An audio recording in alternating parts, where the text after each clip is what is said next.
பொதுவாக ஒரு ஆட்சி மாற்றம் வருதுனாலே சில விஷயங்களை பார்த்தாலே தெரியும். சின்ன குழந்தைகள்லாம் வந்து பேச தேர்தல் ஆரம்பிச்சுன்னா சின்ன குழந்தைகள் நம்ம பின்னாலே ஓடி வருவாங்க. அதுக்கு பிறகு பார்த்திங்கன்னா நம்ம வணிகர்கள் அவங்க நமக்கு கொடுக்கக்கூடிய ஆதரவை பார்த்தாலே தெரியும்.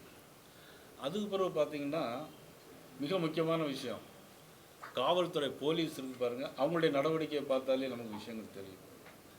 இப்போ எல்லா விஷயங்களும் மாறுபட்டு இருக்கு. இப்போ காவல்துறை முந்தைய விட பார்த்தீங்கன்னா காவல்துறை ஒவ்வொரு காவல்துறையோட மனதிலையும் மாற்றம் ஏற்பட்டிருக்கு. மேட்டுப்பாளையத்தில் மதிப்புக்குரிய அண்ணன் ஏபிஎஸ் அவர்கள் பிரச்சாரத்தை ஆரம்பித்தாங்க. அங்கேயே லட்சக்கணக்கான கூட்டம் வந்துச்சு.